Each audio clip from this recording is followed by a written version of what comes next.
మన డానియల్ గారు చెప్పినట్టుగా, జాక్ చైర్మన్ అయినట్టు లక్ష్మ గారు చెప్పినట్టుగా, హరిబాబు గారు చెప్పినట్టుగా, వాస్తవానికి మనకు ఈ ప్రాజెక్టులు, ఈ టూరిజం ప్రాజెక్ట్స్ మనకు అవసరమా, లేకపోతే ఏదైతే ఉన్నదో సబ్సిడీస్కు సంబంధించిన ఇస్తున్నాము అని ఏదైతే ప్రకటిస్తున్నారో అది ఖచ్చితంగా దానికి అమలవుతున్నాయా?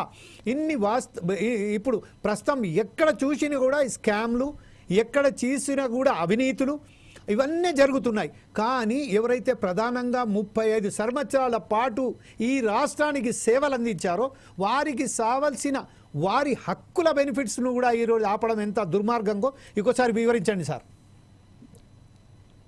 అందరికీ నమస్కారం సార్. సార్, ఇప్పుడు మనము మరి మిత్రులందరూ చర్చించిన విషయం లోపల నేను ఏకీభవిస్తూ, మరి రిటైర్మెంట్ దాదాపుగా 35-40 సంవత్సరాలు పనిచేసిన ఒక ఉద్యోగి తాను రిటైర్డ్ అయిన తర్వాత రావాల్సిన యొక్క బెనిఫిట్స్ మనం కనుక చూసుకున్నట్టయితే మరి గ్రాట్యుటీ మనకు ఒక 16 లక్షలు రావాలి సార్. అదే కమిటేషన్ విషయంలో చూసినట్టయితే మనం రిటైర్మెంట్ నాటికి మనకున్న యొక్క బేసిక్ పేలో 40% మనం అనుకుంటున్నాం. అదే విధంగా లీవ్ ఎన్కాష్మెంట్ 300 రోజులు, అంటే ఈఎల్స్ యాప్ పే లీవ్లు కలుపుకొని 300 రోజులు. జీపీఎఫ్ మేము దాచుకున్న డబ్బులే సార్, మా జీతంలోకి వెళ్ళే కట్ అయినాయి. అదేవిధంగా జిఐఎస్ కూడా, గ్రూప్ ఇన్సూరెన్స్ కూడా మరి మా జీతంలోకి వెళ్ళే కట్ అయిన యొక్క అంశాలు. ఈ 5 అంశాలు మనకు రిటైర్మెంట్ అయిన తర్వాత మరి అప్పుడున్న యొక్క ఇంతకుముందు డానియల్ గారు చెప్పినట్టుగా గత ప్రభుత్వము తన యొక్క బాధ్యతను విస్మరించడానికి కొరకు, ఇతర ప్రభుత్వాల మీద నెట్టివేయడానికి కొరకు, ఇతర ప్రభుత్వాలను బదనాం చేయడానికి కొరకు మరి యొక్క అటువంటి నేపథ్యాన్ని ఆలోచన కలిగిన యొక్క ప్రభుత్వం మరి ఈ యొక్క ఉన్న కాంగ్రెస్ ప్రభుత్వం మీద నెట్టివేయడం జరిగింది.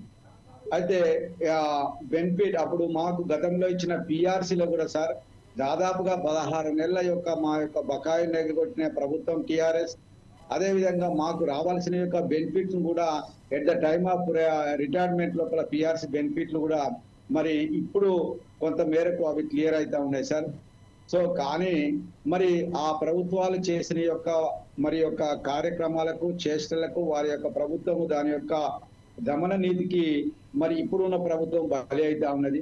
సో బలి అయిన నాటికి అయినప్పటికీ మా యొక్క బెనిఫిట్స్, మాకు రావాల్సిన యొక్క బెనిఫిట్స్ ను కంపల్సరిగా ఇవ్వవలసిన యొక్క బాధ్యత ప్రభుత్వాల పైన ఉన్నది. సో ఇప్పుడు లక్ష్మయ్య గారు చెప్పినట్టుగా మరి 500 కోట్లు ఇస్తామన్నారు. 500 కోట్లు మరి లక్ష్మయ్య గారికి నేను మనవి ఏంటంటే, వాళ్ళు కొంతమందికి పైసలు ఇస్తే ఇస్తున్నా అనేది మీరు ఒక లీడర్ గా మరి ఆ విధంగా చెప్పడం భావ్యంగా సార్. డానియల్ అన్న కూడా చెప్పారు 10% ఇస్తాం అనేది. మరి వాళ్ళు ఎవరికి ఇస్తా ఉన్నారు? అప్పుడు కూడా మా దాంట్లో కూడా ఎవరైతే డబ్బు ఉన్నవాడు ఉండో, ఎవరైతే పలుకుబడి ఉన్నవారు ఉండో వాడే 10% ఇచ్చి తెచ్చుకుంటా ఉన్నాడు. ఇప్పుడు మాకు మరి ఈ కుబేర్ కొట్టిన తర్వాత అక్కడ సీనియారిటీ మెయింటైన్ అయితే సార్, ఆ సీనియారిటీని కాదని మరి ఈ విధంగా మరి కొంతమంది డబ్బున్న వారే చేయడం అనేది చాలా శోచనీయమైన విషయం. ఈ మాకు వచ్చే బెనిఫిట్ లోపల కనుక చూసినట్టయితే సార్, దీంట్లో మేము మరి కంబైన్డ్ ఆంధ్రప్రదేశ్ గా ఉన్నప్పుడు మరి ఆంధ్రప్రదేశ్ షేర్ ఉంటా ఉంటది, తర్వాత తెలంగాణ షేర్ ఉంటది. ఈ 2 షేర్లు కలిపి మనకు ఇవ్వాల్సిన అవసరం ఉన్నది. ఇప్పుడు ఉదాహరణగా మరి నా యొక్క శ్రీమతి గారు మరి ఏప్రిల్ 2024 నాడు రిటైర్డ్ అయింది సార్. ఎం విజయలక్ష్మి జిహెచ్ఎం మరి గెస్టెడ్ హెడ్ మాస్టర్ గా వెల్శాల కరీంనగర్ జిల్లా నుంచి రిటైర్డ్ అయింది. ఇప్పటి మటుకు ఒక జిఐఎస్ తప్ప ఏ బెనిఫిట్ కూడా రాలేదు సార్. జిఐఎస్ అది ఓన్లీ 80,000 రూపాయలు మాత్రమే సార్. తర్వాత PRC at the time of బకాయిలు మాత్రం వచ్చింది, మిగతా అన్ని కూడా రాలేదు. మేము దాచుకున్న పైసలే, మేము చేసుకున్న పైసలే. కాకపోతే మరి యొక్క ఈ ప్రభుత్వాలు తనకున్న యొక్క నేపథ్యం, తనకున్న యొక్క కార్యక్రమాలు, ఇతర కార్యక్రమాలు, సంక్షేమ కార్యక్రమాలు మేము వద్దంటలేము.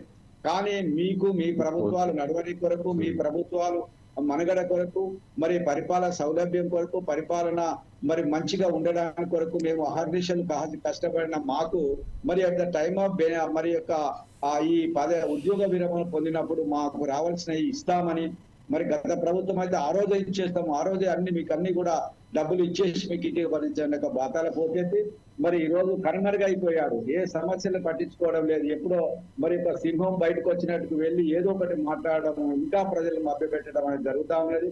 సో అది ఏది ఏమైనట్టు కానీ ప్రభుత్వాలు వారి యొక్క మనుగడ వారు మరి చూసుకుంటా ఉన్నారు. కానీ మరి యొక్క మాకు రావాల్సిన యొక్క బెనిఫిట్స్ ఇవ్వాల్సిన అవసరత ఉన్నది సార్.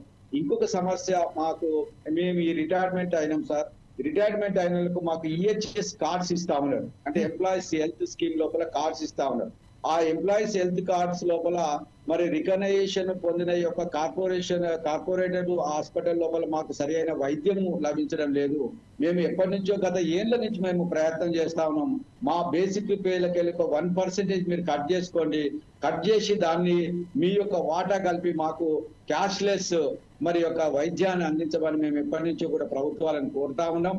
అయినప్పటికీ ప్రభుత్వం అయినా సరి అయిన మా పెన్షన్లకి 1% కట్ చేసుకొని ఆ యొక్క క్యాష్లెస్ మరి యొక్క వైద్యాన్ని అందించవలసిందిగా మాకు మేము కోరుకుంటున్నాం సార్. మా పెన్షన్ వస్తుంది, ఆ పెన్షన్ లోపల ఒక మనకు మెడికల్ ఎయిడ్ కు ఒక 600 రూపాయలు మాత్రమే ఇస్తారు సార్. మిగతాదంతా కూడా మేము ఏ హాస్పిటల్ పోయినా క్యాష్ పెట్టుకోవాల్సిన అవసరం ఉన్నది. అదే విధంగా వెల్నెస్ సెంటర్స్ ని ఏర్పాటు చేసింది సార్. ప్రతి పాత జిల్లా లోపల వెల్నెస్ సెంటర్స్ లలో సక్రమైన స్టాఫ్ లేరు, డాక్టర్స్ లేరు, మెడిసిన్స్ లేదు. తర్వాత ఓన్లీ ల్యాబ్ మరి టెస్ట్లే చేస్తారు. ఆ ల్యాబ్ టెస్ట్లు కూడా ఇప్పుడు కరీంనగర్ లో మనం గమనించినట్టే గత నెల రోజుల నుంచి ఆ ల్యాబ్ పనిచేయడమే లేదు. సో ఇట్లా మరి ఎంప్లాయీస్ మరి రిటైర్మెంట్ అయిన వాళ్ళు చాలా మంది మరి వారి యొక్క వృద్ధాప్యంలో ఉండి అక్కడ చేరుకోవడం, అది మరి యొక్క ల్యాబ్ కానీ డాక్టర్స్ అందుబాటు లేకుండా వెనుదిరగడం, మరి కంపల్సరిగా వారు ప్రైవేట్ హాస్పిటల్స్ ను మరి ఆశ్రయించవలసిన అవసరం ఉన్నది. కాబట్టి ప్రభుత్వ ఆ ఉద్యోగ బ్రహ్మం పొందిన యొక్క నేను చివరికి చెప్పేది ఏంటంటే సార్, మాకు రావాల్సిన యొక్క బెనిఫిట్స్ ఏవైతే పెన్షనర్ బెనిఫిట్ సకాలంలో ఇవ్వాలి. మీరు ఏదైనా స్కీమ్స్ పెట్టుకోండి, ఏం చేస్తారో మాకు తెలియదు. 5 కోట్లు ఇస్తారా, 500 కోట్లు ఇస్తారా, లేకుంటే ఏమి ఇస్తారో మా బెనిఫిట్స్ మాకు ఇచ్చి మేము మా యొక్క భావి జీవితాన్ని, మాకున్న యొక్క విశేష జీవితాన్ని మేము సక్రమంగా ఎటువంటి ఇబ్బందులు మానసికంగా శారీరకంగా ఎటువంటి ఇబ్బందులు లేకుండా మాకు చేయాలని మరి ఒకసారి ప్రభుత్వానికి కోరుతా ఉన్నా. దేవదానం గారు, ఒకసారి మనం హరిబాబు గారి దగ్గరికి వెళ్దాం. హరిబాబు గారు, దానికన్నా ముందు ఒకసారి ఆంజనేయులు గారు మీ వీడియో ఆన్ చేసుకోండి సార్ ప్లీజ్. ఆంజనేయులు గారు మీ వీడియో ఆన్ చేసుకోండి సార్. అంటే హరిబాబు గారు ఇప్పుడు మన దేవదానం గారు చెప్పినట్టుగా తనకు రావాల్సిన హక్కు ఏదైతే ఉన్నదో తనకు రావాల్సిన హక్కులని అడుగుతున్నాం, కానీ మీ దగ్గర నుంచి వెళ్ళి ఏది వేరే ఆశిస్తలేమని చెప్తున్నారు. ఈ విషయంపై అనేక మార్లు ఇప్పుడు మనకు సంబంధించిన జాక్ చైర్మన్ అయినటువంటి గారు డానియల్ గారు మీరు చెప్పినట్టుగా, దేవదానం గారు చెప్పినట్టుగా ప్రతి విషయంలోనూ ప్రభుత్వాల జాప్యం కొట్టించినట్టు కనబడుతుంది. తను ఏదైతే హక్కులకు సంబంధించిన తను దాచిపెట్టిన డబ్బులను కూడా ఇవ్వడానికి వారు వెనక ముందు అవుతున్నారు. ఈ విషయంలో హరిబాబు